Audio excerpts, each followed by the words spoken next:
guys, and welcome back to Eggs the Podcast. But before we get started, I want to talk to you about our sponsor, Taylor Style. This is that point in the year when things start moving again. Q1 is over, calendars fill up, travel picks up, and suddenly you need to look a little more put together than you have the last few months. That's why I like Taylor Style. It's a menswear rental and styling service that combines real human stylists with AI to send you clothes that actually make sense for your life, whether that's meetings, dinner, events, or being on the road. So instead of time shopping, guessing what works, or rotating the same few things every week, Taylor gives you solid options that fit well, work together, and make it easy to show up sharp. And when you're done, you send it back. No laundry, no dry cleaning, no extra hassle. I'm a subscriber right now, and every few weeks I get a box with hand-picked outfits chosen by a real stylist, refined by their AI, and the crazy part is they actually nail it most of the time. Stuff I would never go buy, but I end up wearing nonstop just because it works. And honestly, that's the value for me. It's one less thing to think about, and it helps me look pulled together without having to spend any time on it. To check it out yourself, go to taylor.style, that's TAELOR.style, and use promo code EGGS to get 25% off your first month. Once again, that's TAELOR.style, use code EGGS for 25% off your first month. And now, back to the show. Hey everybody, and welcome back to Eggs the Podcast. Today's special guest is Jason Friedman, founder and CEO at CX Formula. Jason, how are you, man? I'm great, Ryan. How you doing? Doing well. Thanks so much for joining us, making the time. We really appreciate you. Yeah, I'm excited. Very cool. Why don't we kick things off with just a brief history of your work history? I know you did some lighting in the past. That kind of puts me and you on the same wavelength there. Yeah, baby. Yeah. The backstage pass days. Yeah. So, my story started in the world of theater, right? So as a kid, I was kind of the behind the scenes, built some sets, did lighting, sound. I was the AV nerd in school. And all through my life, I was involved with shows. One of my dreams ended up was I wanted to go out on the road with Rush. They were like my favorite band growing up. And I had been to it was my first concert that I went to. Nice. And you talk about a great first one.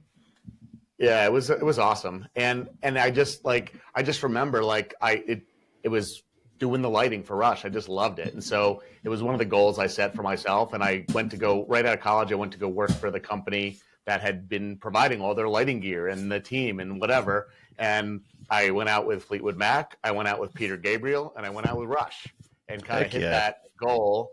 And then from there, I went on to do more legit theater. So I did like Fiddler on the Roof, Jesus Christ Superstar, Man of La Mancha. So I traveled in all these different cities, all these different countries, doing the same show night after night to a different audience. And there was this crazy thing that I experienced, right? It's like every single show, whether it's a rock and roll show or a theater show with a different audience, different city, different everything, people had the same reaction in the same spots. So they laughed at the same spot. They cried at the same spot. They clapped at the same spot. They jumped to their feet at the same spot. They started singing along at the same spot, like no matter what. And it was like, holy moly, this is amazing. Like you just got to have this realization that there's a pattern to this, right? And so having been on the production side, I was an assistant lighting designer and a programmer. So I got involved in the pre-production conversations, not just the shows. And as I started to seeing the pattern, I'm like, wait, we actually decided that that's what we wanted to have happen. And then we made it happen through the scripting, through the setting, through the queuing, through all the things that we did, the costumes, the interactions, whatever. And it was actually all intentional. And I was like, wow, I wonder if you could do this in business. Because I had always wanted to, I was an entrepreneur, as a kid. I did have my own bunch of, lemonade stand businesses and what have you. And I was like, that would be really wild.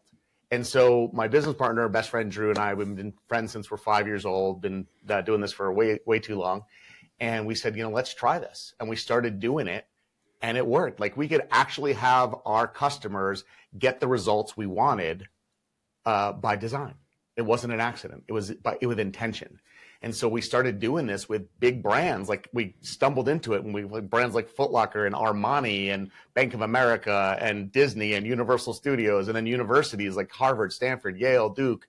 And we were able to help them, whether it was raising money with donors by having the donors learn about the things they're doing and get really engaged and really excited and take out their checks and write $1 million checks, or it was retailers that were trying to sell advanced financial things, like get people to open up a home equity loan because they were afraid, they didn't know what it was, and getting them educated and having them take those steps we used the same things and the principles that we learned in theater to do it in business, and it created this awesome world. And so like I'm not in theater anymore, but I'm still in theater, if that makes sense. Yeah. Can I love that. Can I ask a technical question? Back in the day, what time frame was this? Like when the rock and roll days were like 93, 92, 3, 4-ish. Okay. So what controller were you using for programming? Well, a bunch, right? So the company that I worked for when I was doing the rock and roll was C Factor, and they had their own called, oh my gosh, the Light Coordinator. The C Factor Light Coordinator was the name of their in-house console, and then it was the Whole Hog and the Hog 2. And then we also had the Avolites console for all the static stuff. There's a picture of the Hog 500 I used to use. Yeah, exactly, baby. You know it. This was our roof that we set up for the Fiesta Bowl. Yep. And this is Ryan at that show. As a 19-year-old, so 21-year-old maybe. No, it's funny. It's interesting that the insight that you came across, which is this idea that there's sort of this common thread between humans. There's, we react in certain ways to certain things. There's stimuli you can provide that will invoke a certain type of reaction. Is actually the insight we've had from doing this podcast, over 350 some interviews and stuff like that. Our version of this is that basically everybody has got some degree of creative juice in them, for lack of a better term, right? And we use it in different ways. Some people start businesses, other people invent things, whatever it is. Yeah. But whatever that is that sort of makes us all, or this inherent creativity in everybody is what ties everyone together. And so as we've done our interviews and things like that over the years, I mean, even though we talk to people from a myriad different sources, they, basically the truths they share are universal. So I think it's really interesting that you came to it through that other angle. And, as Mike was sort of indicating, he and I spent a lot of time in the music industry too. Of course, in that era, I was working with much smaller bands than Rush and Fleetwood Mac. But I did too. I just mentioned the big ones. But nonetheless, those were the fun times, right? And I can totally relate to what you're talking about. And I think more than anything, the thing that really stands out about what you're saying is there's this quote that I think we stole from your website or something, but it's this concept of stopping random acts of marketing. And I think it's really important, conceptually, because so many people do just kind of market for market's sake. And it seems like what you're talking about is also something we've really landed on in the show, which is intentionality. And, not just doing something because, hey, everybody's on social media, so we should be on social media too. Rather, it's, we're choosing Twitter or Instagram because that's the right channel for our people, and we want to invoke this kind of reaction. And, it is that thoughtful response. So I think that, 100%. What you're saying anyway is ringing very true to me. I love that. Yeah, I love the alignment, and what I found is it is that intentionality is the core of everything. And the thing that's so crazy, like, again, I learned it, this Mr. Miyagi, wax on, wax off, just over the years, not knowing what I was learning. And then one day I could win the match, right? That's just kind of how it came about. But what's so interesting is you're in theater, you're forced to focus on the audience. Everything is about the audience. It's like, what are the sight lines? What are the angles? What are they seeing? What happens when we want to do a scene change? How will we make sure that they don't lose their attention and they start talking and go on their cell phone or whatever? So everything is focused on them. In business, we don't always have that intensity and focus on our customers. And we lose sight of that. And a lot of times we get so myopic and look at it through our lens as the company, we forget to flip the script and look at it through the other way as the customer. And so it's so important for all of us, any business that you're in, right? Even if you're in just a relationship with your spouse or your kids, we got to look at what is that other person feeling and seeing and what's happening for them. Because we understand what's happening for us, but we take for granted that other side. And so essentially everything we do. Yeah. You're essentially just producing the sales process and flow.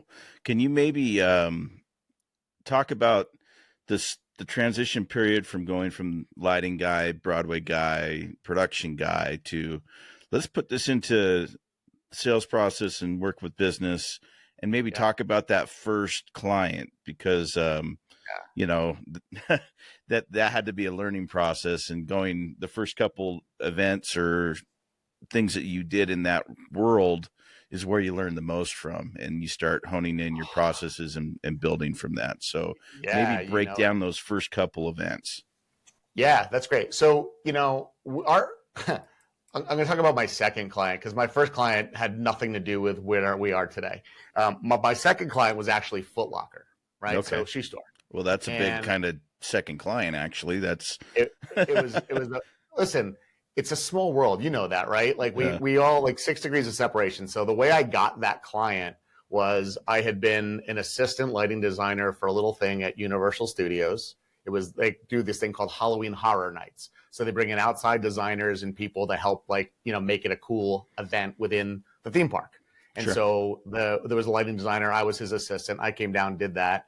And then the guy that happened to be CEO of the Footlocker Corporation at the time happened to be a previous Disney exec. And he knew that designer, and he saw what we were doing. He's like, hey, can you guys come and we want to create a store of the future.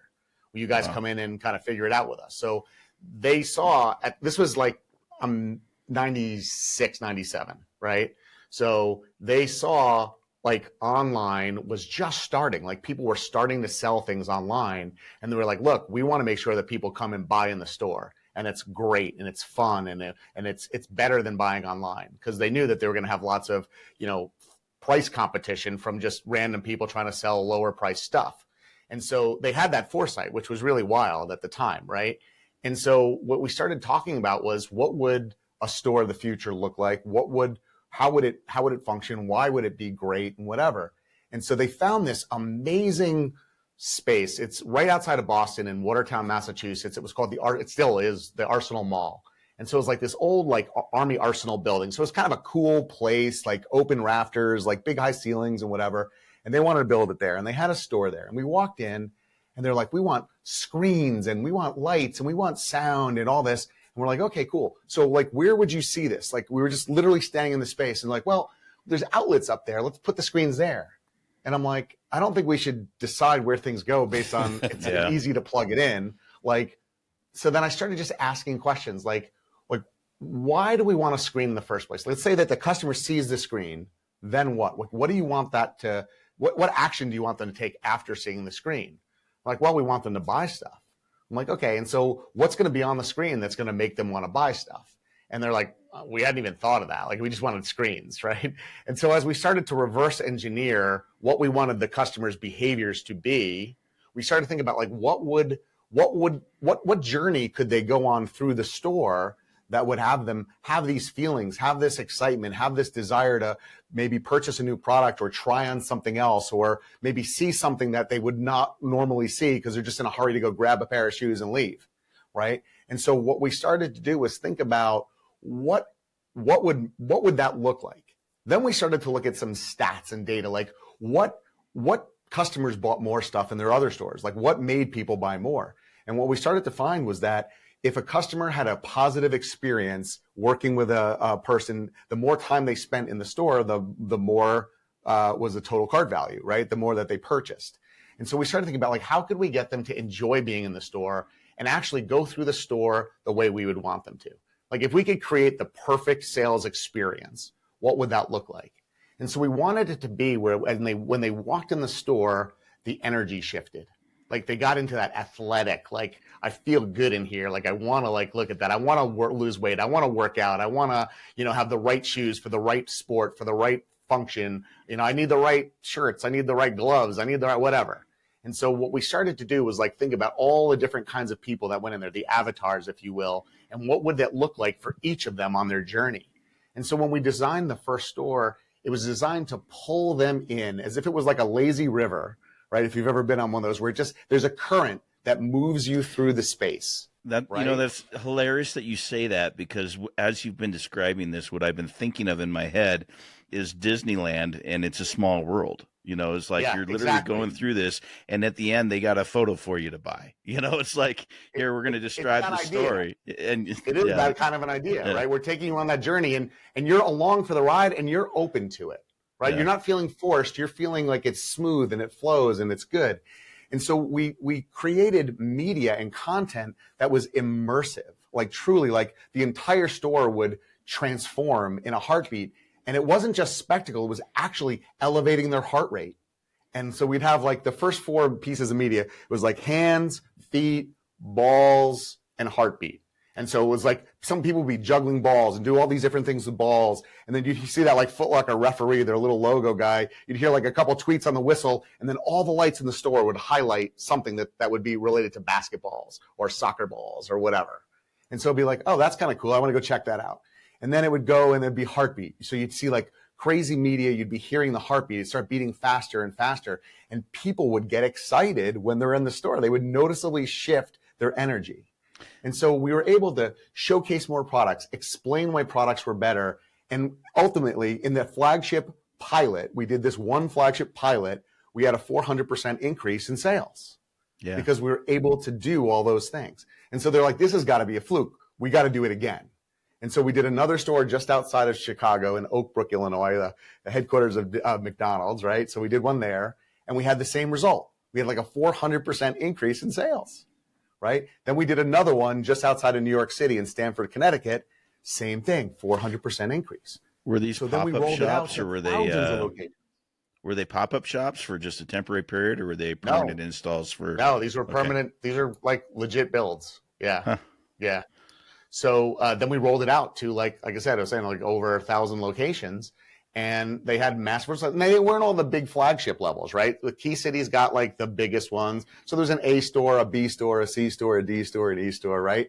And we did some in, we did Japan, we did Mexico, we did Canada. I mean, it was all over the world.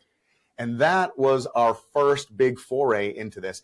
And what we talked about at that point was creating really cool, like theatricality. And we were more of, we did all this stuff, but we were thinking of ourselves more as a systems integrator, an AV company, than we were thinking of ourselves as an experiential marketing agency in the very beginning, right? We didn't know. And the questions that we started asking started to elevate us. And then other brands would reach out to us saying, why did you, like, we love what you did. And we want screens. We want this. And we say, great. Why do you want screens? Like, we learned to ask the right questions in the beginning. And all of a sudden, people wanted to hire us for the strategy first. Instead so of we started actual... to sell strategy versus peddling plasma screens at the time to make a living. We were selling strategies, and then they wanted us to do all the execution because the strategy, they wanted this design, build, turnkey solution. So our team at the time was like, we had the strategists and the designers, we had the content creators and the media people, and we had the installers and the contractor kind of people. All 3 of those functions in our business. And that's what we did for people. And we did like all those big brands, and we were doing rollouts. Like we'd get a flagship design or what have you, and then we'd roll out hundreds or thousands of locations. And our team grew very, very rapidly. That's how we ended up like on the Inc.'s list of fastest growing companies, because we'd assign big clients and we'd blow this up and end up doing thousands of locations. I ended up with over 1,500 employees in cities all over the US and then in other countries. That's incredible. And this all started as me in my living room. Yeah, that's incredible. Well, so, I mean, it's interesting to me that even, and maybe it just comes from your production background and, that Mike and I have sort of similar backgrounds. I assume that makes us all better people. But it's interesting to me that as you started to work through even your, I guess your second client with Footlocker, you started to get the notion of different ideas, the types of questions to ask, the concept of creating an avatar and moving through that. And that's kind of a popular way of doing things today. But I mean, at the time, that was probably pretty on the edge. And so I wonder if you could talk about, how, as your business evolved and the type of work you evolved and all those things started to grow, could you talk about more, I guess, maybe in terms of, how somebody might apply this in their own business, a startup founder, or maybe somebody who's, trying to improve their business? How could they begin down sort of the experiential journey of a customer, in, I guess, more of a systematic way, or the way that you might approach it now as somebody who's been doing this for years versus somebody who's just, winging it? Yeah, totally. So that's what we teach people today, right? Like that's what we do. So we have a formula that we sell, we teach, we coach, we have different ways to sell it. And so I'm going to just kind of share with you the high level of what that is, because that's what we do, right? And so first and foremost, it is about reverse engineering, right? And so most people think, okay, what's the first thing that we want a customer to do? I want you to start at the last thing, right? And so we call this again, my theater background, right? Like when there's, here's the thing, like it was the script and how we brought that script to life that made that reaction night after night happen, right? So we start with that script and then we bring that script to life. So what I want you to start with, whatever your business is, it's irrelevant. What I want you to start with is you have to really say to yourself, my customer just finished something with me. They finished my course. They listened to a podcast episode. They attended an event. They came to my yoga studio. They, we went to my driving school, whatever it happens to be. And they like loved it. It was like the best experience they've ever had. What would you want them to say about their entire journey, right? I want you to script that reaction. We call that writing your ideal customer script. And so I want you to think about writing it, not like, hey, I took Ryan's weight loss program and I lost 20 pounds. It was awesome. That's not helpful. I want to be like, you know what? I've been on this journey to lose weight for a really long time. I've tried 10 or 20 diet programs and nothing ever worked. But I ran into this guy, Ryan, and, as he was talking, he was saying things that were going on in my head that I couldn't articulate myself. It was powerful. And so I decided to take a chance on his program, and I'm so glad I did. Let me tell you what happened. And then you go through it and you're sharing the journey of what happened, and people relate to that, right? And so by the time that we get to the end, it wasn't the 20 pounds that you lost. It was like, I have my life back. Instead of like sitting on my couch Saturday night, not going out with friends because I don't have nothing to wear because nothing fits me, I have my life back. Like I walk into my closet and I have options. I'm calling friends to go out instead of being the person that's receiving the call saying, sorry, I'm not going out. This has changed my life, right? That's what we want. So I want you to think about that. You can make it up. Even if you're starting a business out, we got to make it up. And then we're going to look at that. It leaves clues of what things have to happen along the journey. When you do this, you're doing it from the eyes, through the lens of your customer, right? Not from the business. I want you to step inside those shoes. So for many of us, like some of us have built a business of something that we went through ourselves. And now we have the curse of knowledge. We know too much. So I need you to go back in time when you were that customer, or pick one of your ideal customers, or pick a friend that you know that needs this and step into their shoes, right? So that's where I want you to start. I want you to write that script, and then we can go backwards and we can start to put things in place along the journey that will have them authentically share that script. And what ends up happening, so most of our businesses, we got to fill the funnel, right? We got to get more business. I get that. But we spend all of our focus trying to get strangers to say yes, instead of taking the people that did say yes, our customers, and obsessing and focusing on them and helping them get those results. We miss that, most businesses. And that's why I started saying, like in theater, everything's about the audience. Your customers are your audience. Your employees are your audience. Your partners and vendors are your audience. They're different audiences. But if we focus on how to help all of those people be successful, the stories that we get, they're powerful. That becomes the best marketing to fill your funnel that you can, and will bring the right fit clients in. And it's also going to give you a lot more power, because what ends up happening, like we think of like the ideal outcome as, we call it the R4. We want clients who rave about their experience. We want clients who renew their subscriptions or their memberships in your programs. We want them to, purchase, more products. So we want them to, what else do you have? What else do you offer? Right? So we look for that. And then ultimately, we want them to go out and not just refer customers, but recruit customers, like where they're actively going out and saying, dude, you got to go work with Jason. Like he's amazing and it's going to change your life. Like don't question it. Go do it. Right? Ryan's going to help you more than anybody else. And we all have had customers that do that they're like so passionate. And if you have an online business, like affiliate marketing becomes a big thing. When your customers become your affiliates because they had such a transformation, the authenticity that they share the stories with and that they market with, they're powerful. They're more powerful than anything else you can do. So that's why I want you to start by writing that story in a powerful way first. And it's not just the result, it's the journey. I love that. If you think of like a concert, for example, you've got an opening band, you've got another band, you got the headliner. As a production coordinator or lighting guy or someone involved with the show, you're not going to use the same light setup that you're going to use for the headliner. And even when the headliner's playing, you're not going to start with the biggest, craziest scene, you're going to end with it. And so you're literally planning the night, and you're, if you're a DJ, you're doing the same thing. You're starting with, your more chill stuff, and you're kind of building a vibe, and you're going through, and you peak, and then you slow it down to close the night out. And so there's always kind of a flow to it.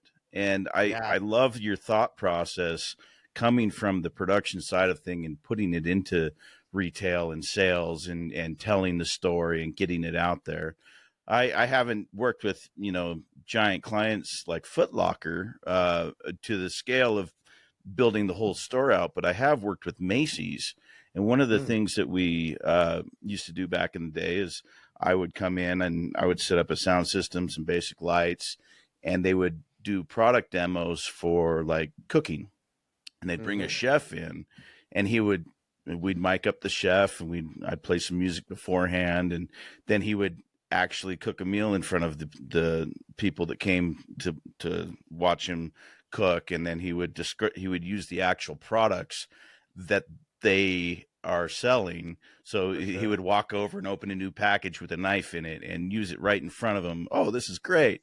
And then they would get to taste this meal that was made before their eyes, and they could see that, they could do this. And now, hey, why don't I go buy that same product? Why don't I go do this?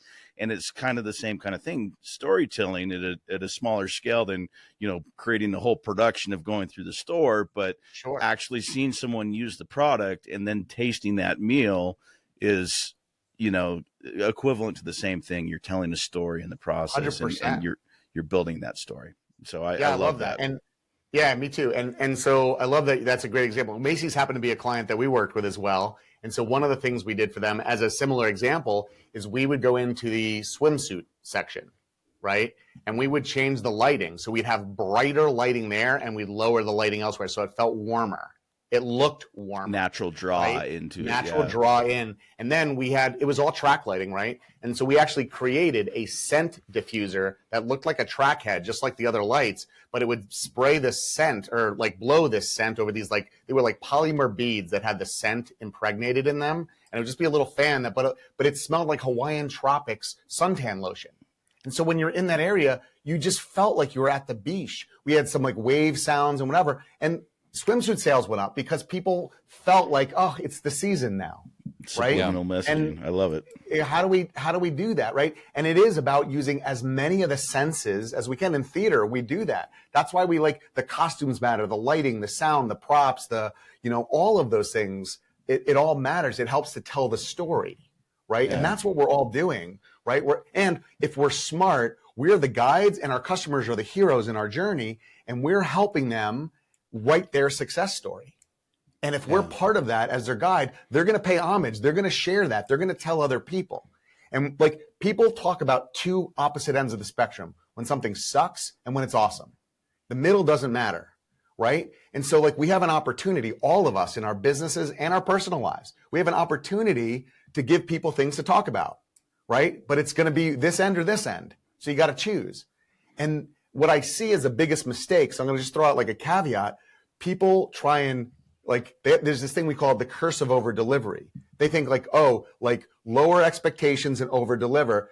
What over delivery in a chronic sense, when you're always trying to over deliver, it overwhelms, right? We can win and lose customers in a micro moment. So what we have to do, once we really understand what's going on in our customers, who those avatars are, I'll come back to that in a second, then we can find key moments where over delivery will be well received, where they'll really appreciate it and feel the gratitude, and it will help them move forward in a bigger way to get bigger results. But if everything's over delivery, there's no context for over delivery. It becomes expectation. And then it's just normal. It's no more. So all you're doing is making it more work for the company, more expense for the company, overwhelm for the person, and they're not even appreciating it.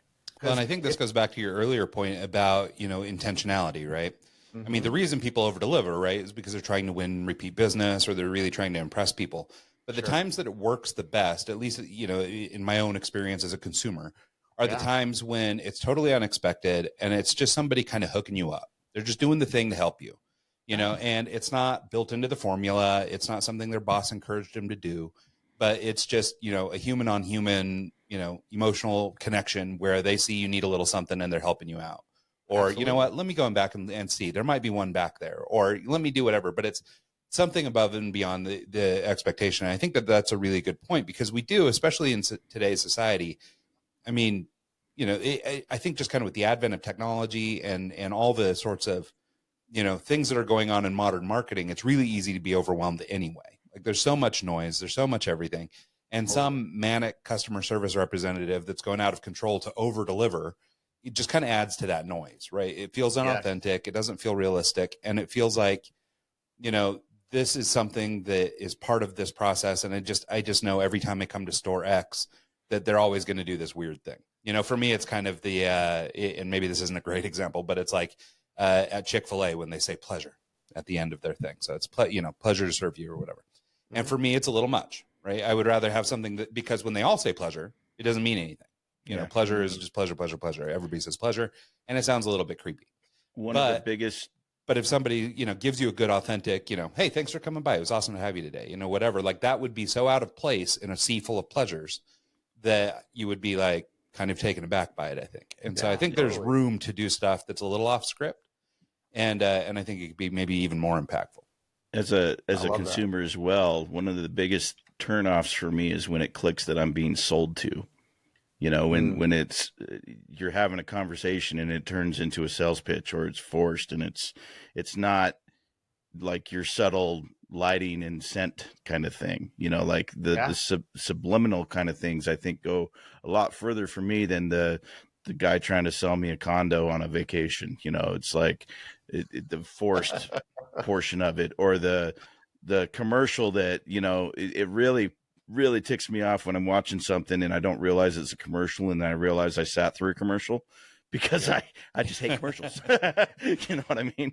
But totally. To Ryan's point, yeah.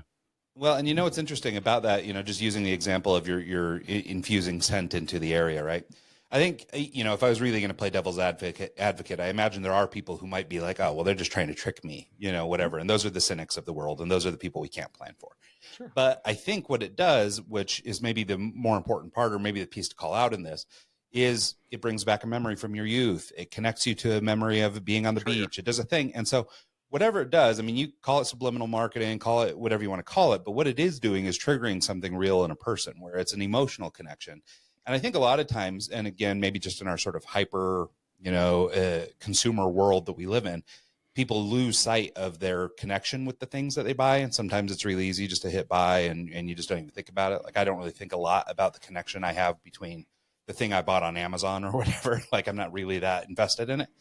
But for in-person stuff, especially, and some online experiences, I think that emotional touch, like, is the whole difference, right? I mean, it is, I feel good about the decision because of, some other thing that's totally outside of the company's control. But, they had the wherewithal to make a connection with me on an emotional level. And so I'm choosing, there's that old saying that you do business with people, like, and trust. 100%. And so, and it's kind of like that on a consumer level, right? I mean, you buy the products that or you have an affinity for a brand, or that you trust, and that they have served you well, or you believe they will. And so I think that insight, more than just sort of subliminal marketing or whatever, I think that the insight of making an emotional connection with your customers or prospective customers, might be the most valuable thing you can do. And I think that's kind of what you're saying with evoking these responses from folks. 100%. Yeah, I have 3 things to share. So that were triggered by this last conversation, which I love so much. This has been so much fun, guys. I'm so glad that we're doing this. So first of all, there's a great quote that's like, good. I think it's either good design or great design is the absence of distraction. Yeah. Right. And I think as we look at our businesses, as we look at the things we design, market, our websites, whatever, we have to be focused, right? We don't want to distract people. And I think when you over deliver all the time, whatever, we're distracting people. Right. So I think there's just a great quote. I don't know who said it. It wasn't me. I just think it's a powerful quote. The second thing I want to share is, along the lines of what you're saying, right? So this intentionality is important. I don't think any of this as subliminal. I think what you said is absolutely true. The number one thing that we focus on is how our customers are feeling, right? And so in our formula, right, we call it the kinetic customer formula. There's 4 key variables. There's attitudes, there's behaviors, there's friction, and there's momentum, right? And so attitudes are what people are thinking and expecting, right? Behaviors are what they're doing. Friction is what's stopping them, and momentum is what's moving them forward, right? And so like those are the key variables. But what changes like all of these things is how they're feeling, right? If something feels hard or something feels difficult or something feels good or feels easy, it helps get people results. And as we define like what is a client's experience, a client's experience is how your customer feels after interacting with your brand. It's their perception, right? It may not be always reality. Because remember, someone's journey, we can't control what happened before they got to our website. They could have had the worst day ever. We don't know what happened. Then they got to our website, they saw our ad, something happened, or they stepped into our retail store. They're coming in with that baggage. And so like as a salesperson or a customer advocate or whatever, as a team member, we have to be empathetic. We have to understand our customers, and we have to understand the journeys that they're going on. And it is about that feeling and acknowledging that and seeing that. And so often we're on script, like you were saying, like, right?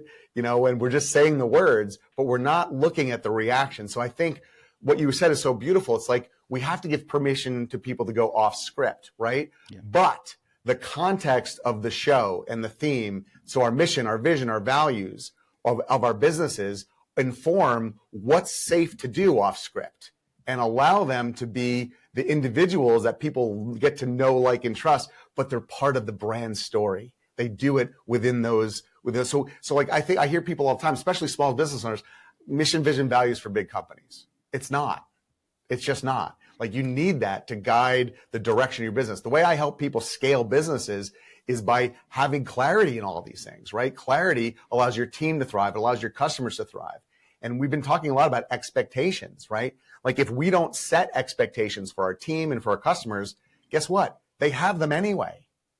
And then we're not going to be guaranteed to be in alignment, right? And so it's just so important, that perception that our customers have. If we set expectations and we manage them, well, then we can definitely find the key moments to over deliver, because we're making sure that we deliver. And how many bad experiences do you hear on social media or from friends? Like that's what most people talk about. It's not usually the amazing stuff. That seems to be less frequent, that people are having those amazing experiences. It's more frequent that something just pissed them off. And it can, one of the things we say to people all the time is like, you can go from having a raving fan to a raving lunatic in an instant, because you could drop the ball as a company and they could have been so charged up and so happy. And then that one thing, coupled with whatever else is going on in the world, can make them be really angry and really upset. So as our businesses, we really do have to be mindful of how people feel. It's just so important. Yeah. I'd like to maybe talk about, I want to share kind of a personal experience, because I'm going through one of these right now where I'm, we're investing in investing in that it's costing me and my wife a lot of money. But we're in the process of trying to get our oldest son recruited into college to play football. Mm-hmm. And so we did a ton of shopping. We did a ton of research. Finally, somebody gave us a recommendation of a company to engage with for this kind of work. They do this, they're, the biggest one in the country and all this stuff. And, and just to give you guys an idea, we're talking to the tune of $5,000, right? So, this is not a little investment to work with this company. And what I've discovered in working with them, and I won't name them here, but the big thing that happened for me, and I think that this is something that we could maybe explore, you may have examples of and how we overcome it, is there's a big disconnect between what you think you're getting for the money and what they're delivering for the money. Now, there's multiple aspects of their business, right? And so, there's a piece of the business that's, one-on-one coaching and things like that. And the people side seems to be pretty good. Although to nod back to Mike's comment earlier about feeling sold all the time, these guys feel like they're always selling you. They're always asking for a survey. Hey, we talked for 15 minutes. Can you fill out the survey? And I know why companies do this stuff, but it just feels a little, it's like, okay, I already gave you the money. Stop with this. And so, but the other aspect that's happening is like, so for example, their software feels really janky. Their app barely works, these kinds of things. So you've invested all this money in this company. And like I said, they're the biggest one in the country. So no shortage of money coming in. And they're clearly, in my opinion anyway, the biggest in the country because they spend more on marketing than anybody, than, investing in their own business or whatever, and building a true, a platform that could actually serve their customers better. Sure. And so what I want to try and have a discussion around is this concept of disconnect, or sort of the difference of, a customer's expectation versus what the customer receives. And I'm at least objective enough to recognize I may have come into this with some expectation that they didn't set, right? Arbitrarily, X number of dollars means X level of value to me, but that doesn't necessarily have any relationship to what they believe. Sure. Right. So, in their defense, maybe they're doing the right thing for the dollar amount. But that's been my big takeaway from this experience. And I actually would have, to your point about you only really talk about the best or the worst. They sent me a survey yesterday asking about, would you recommend us to somebody? Mm-hmm. And I wrote back this long review about, well, the people are great. I don't want this to reflect on the person, but be aware that every other aspect of your operation is a letdown. And, and so, of course I hear back from everybody today and everything, but so for companies like this, so let's say that a company like this engages with you guys, they recognize, hey, you know what, we're getting reviews like this that are, we've got some things right, other things aren't right. And we want to try and, fix this disconnect or manage the disconnect between what customers are expecting and what customers are getting. How would you approach something like that? Or how would you encourage a company like that to try and resolve that disconnect? Because I suspect that this is something that happens a lot, and probably more with like luxury goods and other things, or maybe luxury companies are better at this. But, there's this threshold of stuff is expensive. Everything costs more now than it used to, even all the way down to a cheeseburger. I'll get the same bump if I pay $14 for a hamburger and it sucks. You know what I mean? Like, so I'll get that same bump or that same sort of emotional reaction. And so how do you go to, or how would you advise a company that's having a problem like this? Maybe it's known to them, maybe it isn't. And help them sort of get over that hump or work to meet expectations. Yeah, and this is a very great question, very great topic for discussion. So, and I have countless of my own stories from the past 2 weeks that are similar, right? So there's a great stat that I share in our program, and it's that, for every one customer that complains, 26 others remain silent. Mm-hmm. I want you to think about that for a second. It's the sleeper cell in your business. So you have a cancer, and you don't know about it. And then finally you find something on a scan, and then you start to look and it's already everywhere, right? And you didn't know about it because people didn't care enough to actually even tell you. They were so disconnected, so upset, whatever. And so like you sharing that is actually a gift to them. Hopefully they see it that way. Most of us don't, especially smaller business owners, because it's our egos, like our egos and our identity as a small business owner, entrepreneur, oftentimes get connected to that. And it's like, it's attacking us, not the system or the process or whatever's happening. And just as a note on that, I'll just add that, I did get the text from our guy, our trainer guy, or our recruiting coach saying, man, I'm sorry, X company isn't meeting your expectations. I'm really sorry about that. Anything I can do, let me know. But this isn't a him problem. This is a company problem. And so I do fear that he's the one seeing this negativity or this, critique. And it's not getting run up the chain. He probably got chewed out for something when really it wasn't him that caused it. It was everyone else, but he's the guy that was focused because he's the guy. And which I hope is not the case, right? But I can see how, the feedback placed with the wrong person could, maybe fall on deaf ears. For sure. I even think I use the analogy of FedEx often, right? Like, so if you think about it, right, there's a system that actually does most of the work in FedEx. And then there's the exception handling system that deals with all the stuff that falls off or gets broken. And so like our systems have to be working, right? The reason that the theater experience and the rock and roll experience, we have the same people laughing and doing the same thing night after night is because it is a system, right? And it's rehearsed and it's practiced and we get feedback from the audience and then we tweak it and we adjust it. We might call another rehearsal and fix something or reprogram or re-cue or do something different, right? And so, in our businesses, like this is an opportunity. First of all, when something bad happens, right, or unexpected or negative happens, it's an opportunity to deepen the relationship based on how you show up and how you handle it, right? So like if they took your perspective to heart and they said, look, we'd love to talk to you a little bit more about what your expectations are, where we missed that. Would you be open to a 30-minute phone call, Zoom call, whatever? So you can really explain that because we want to try and make this right for you. And so that call, you could be sharing that and they could reset your expectations, say, we're sorry, we actually have to fix some of our messaging in the beginning because that's actually not what we do at this price point. You might be like, oh, okay, I understand that. So how can I get that done? They may have a solution. They may be able to do something for you. We don't know. It also may be, you know what, like there's this whole part of, the thing that you didn't know about, or, who knows, like, but having that conversation, at least it gives you an opportunity to explore that and expand that. And for them, like if one customer has this problem, I guarantee you more do.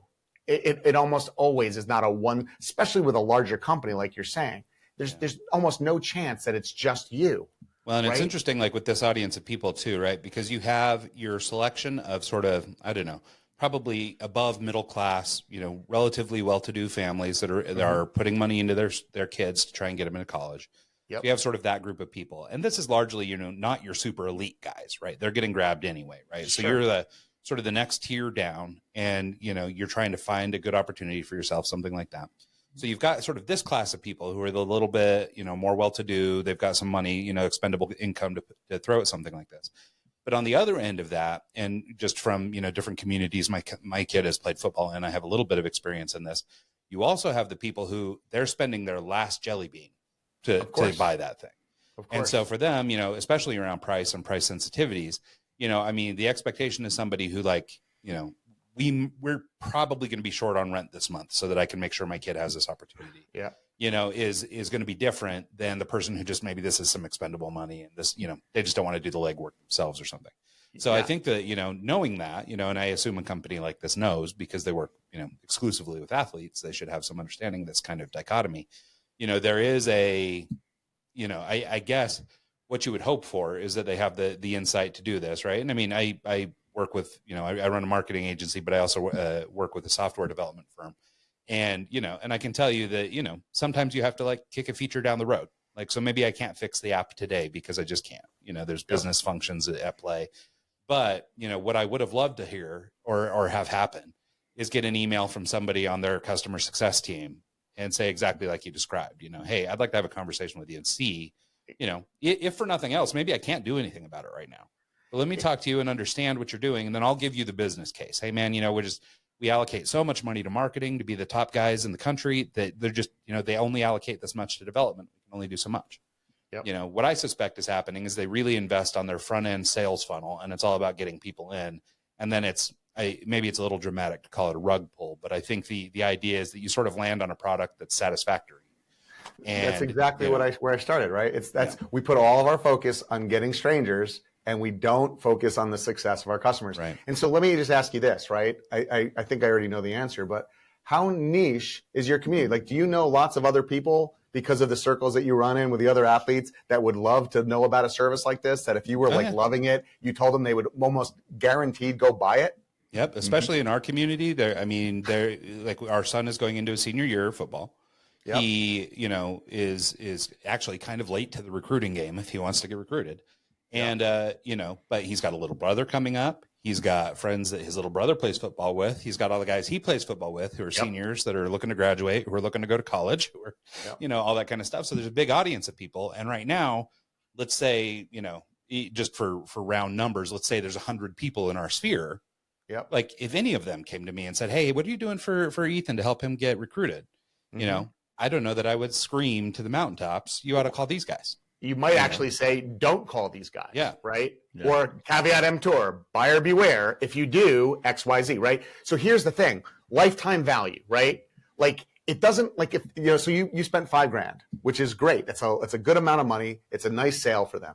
But now just within your own family, there's other $5,000 packages to be sold. And then in your circle of influence, you just said there's probably 100 people, right? So 5,000 times 100 is a lot of money. It's $500,000 that could be attributed to making you happy. And they're not doing it. So they're foolishly putting their money on the front end of the funnel instead of solving this, where you would be filling that funnel automatically, even without asking for an affiliate fee, just to be helpful because they did a great job. And this is the problem. I don't care if you're as big as this company or even smaller businesses. This is exactly the issue we help people solve. And then some, right? Because if you want to scale your business, this part after the sale has to be functioning.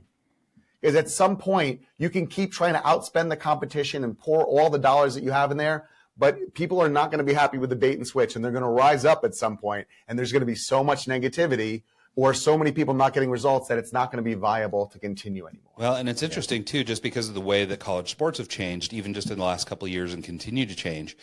The model used to be maybe you would have started with a company like this a little earlier than we did. We might be a little late to the game, but basically they get you recruited, you're off to college, we're done. Like you've paid for this membership or whatever, but really you're done by the time the kid signs a deal with college.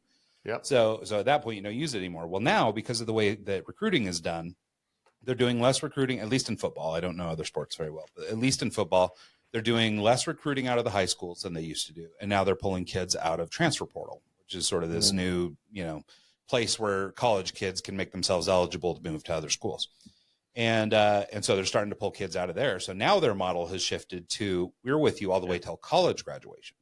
Yeah. So as part of this purchase, that they're trying to sell you into, that's part of the agreement now, is that now you have basically access to this platform all the way through. And then you have your coaches and your recruiting helpers and stuff like that to get you through transfer portal and all this other stuff to help you look for opportunities. Right.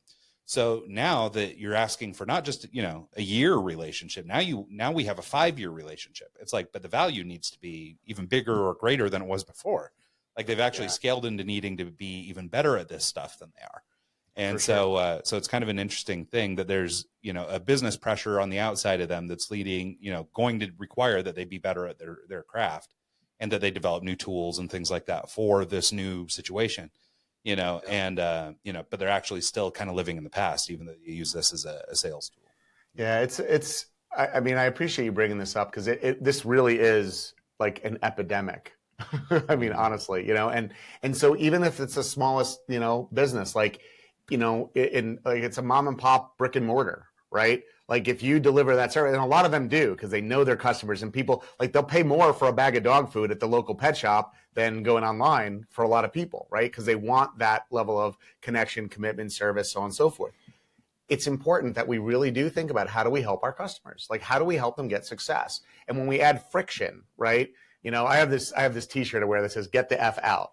Get the friction out. Stop making it hard for your customers to do business with you, right? Because we're doing that. These guys made it hard for you.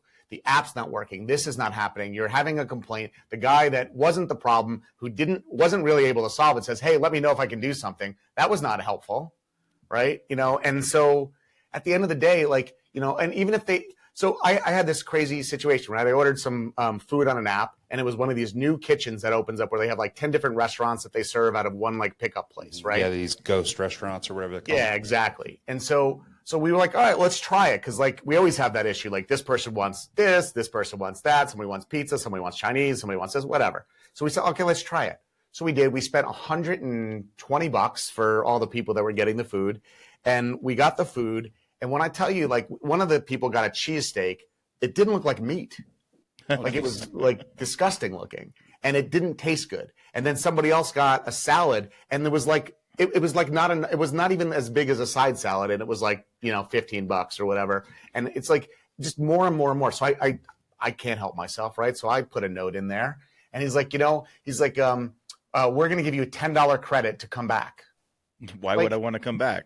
I don't want that. I wasn't writing in to get a credit, first of all. Like, and I made that clear in my first thing. Listen, I'm not looking for give me, a little shtup here because I had a complaint. I want you to know about this. You're a new business in our area. I love the concept, but there's a problem here. And they missed that. And then at that point, it's like, look, we basically threw out the food and then we went to a diner, right? Yeah. So we didn't eat it because nobody was happy. And like the right thing to do at that point was to refund the meal and say, give us another try, not give me $10 and say, try it again. But they didn't do that. And I just said to him, dude, like just close my account. Like we're not trying it again.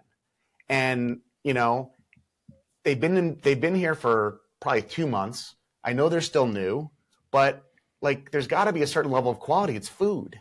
And we're not that picky. Like I'm not a crazy foodie. Like it just needs to be decent. Right. And it wasn't. Well, and like we were talking earlier too, there's such sort of economically speaking, that everything is so expensive now. And a lot of these apps like the DoorDashes of the world, like restaurants upcharge for things, it's $1.95 in store, but it's $2.95 or $3.95 on the app, so it's totally. Like, So you're paying Well, extra for the privilege of, hey, somebody's bringing it to my house and all that stuff, right? that And I was also happy has a to lot do that, do. right? That wasn't an issue for me. I'm happy to pay for service, convenience, whatever.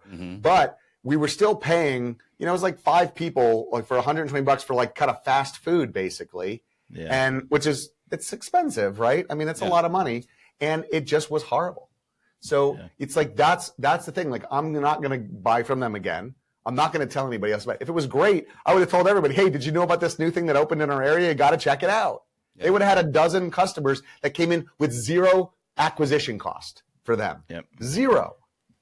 Well, I keep thinking about like, a movie, for example. Like, they spend all this time and they're making this movie. They're doing all these different scenes, and then they have the final cut process. And what they do is they sit down and they have, people screen and watch the movie, and they watch the audience and they watch the reactions, and they make edits and cuts based off of reactions of the people, and they'll go through, and they'll show it to 50 different audiences and try and get the best bits and pieces and hone that in. And that's kind of, like, we're almost out of time, but that's kind of like the process that I think we're kind of getting at with everything that we've talked about up to this time. Amen. This deal is you want that feedback. You want to know that your salad was too small and you could have gotten a better salad at Denny's for $5. Exactly. Like, if they don't take that critique, if they don't take the feedback and make edits, they're just going to go by the wayside. They're not going to be relevant anymore, and they're going to get more negative press, more negative reviews of people not wanting to go try it because Steve said, this was my experience with them. Why would I want to go there? Well, and it's funny. Instead of, it's like a little bit counterintuitive, right? Because I don't think people are thinking about it that way. It's almost kind of backwards thinking, but like, by putting in that work and doing that editing and that revision process, just in my example with this recruiting company, and in Jason's example with this food order system, with just those 2 things. I mean, if the whole premise here around customer experience is scaling your business, if I give you 100 new customers, I'm scaling your business. Like, that's the whole thing. For free. Like, some guy you don't even know is scaling your company. And it's like, so, I mean, if that's really what you're trying to do is grow your business and scale your company, I mean, what a great way. What a deal when you can just do the right thing by somebody and they're going to grow your company for you. You don't even have to do anything else.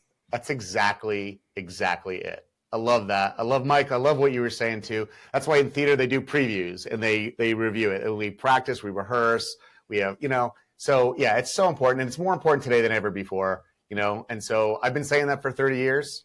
And it's more true today than it's ever been before. So, like, just love on your customers. Focus on what's happening for them. Step in their shoes. Shop your own experience. And see, like, how do I make it easier for someone to get the result they want?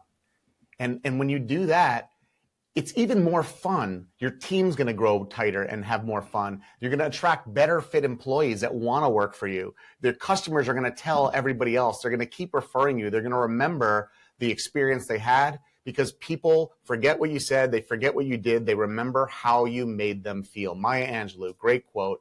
You want to make sure that you're focusing on that. Yeah, I love that.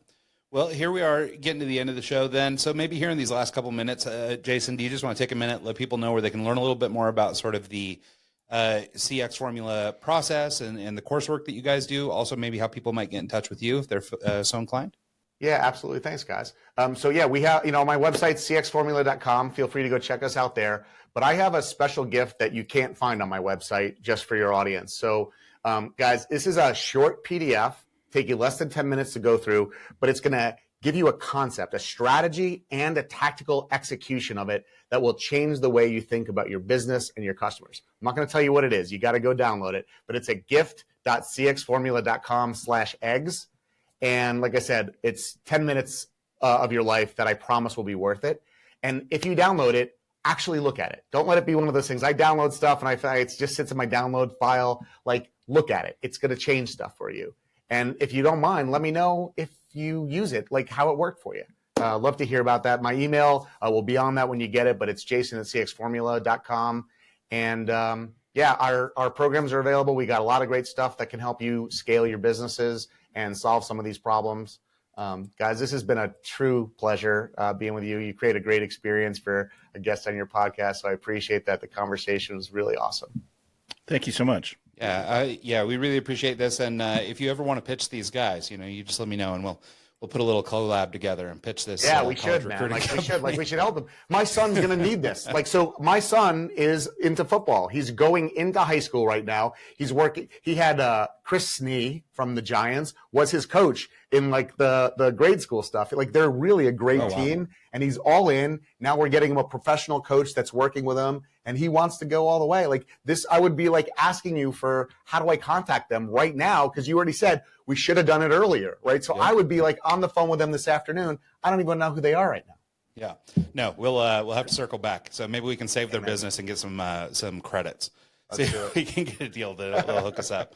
My son, though, would be wildly jealous of your boy because our son's high school coach had a really brief stint with the Giants. His name's Daniel Coates. He played for the Bengals and the Broncos and all these guys, but he did a really short stint with the Giants. And my son is the world's biggest Giants fan. So that was a really big deal for him. But poor Daniel got cut the year they won the Super Bowl. so it was a real bummer for him. But so he would love to hear that your son was coached by a former Giant. That's a big deal for him. So anyway, but yes. So seriously, you want to pitch these guys? Let's collab. Yeah, so in the meantime, thanks so much for doing the show. We really appreciate having you. Yeah, thank you. Absolutely, and thanks so much to everybody who tunes in the show this week and every week. We'll see you guys next time.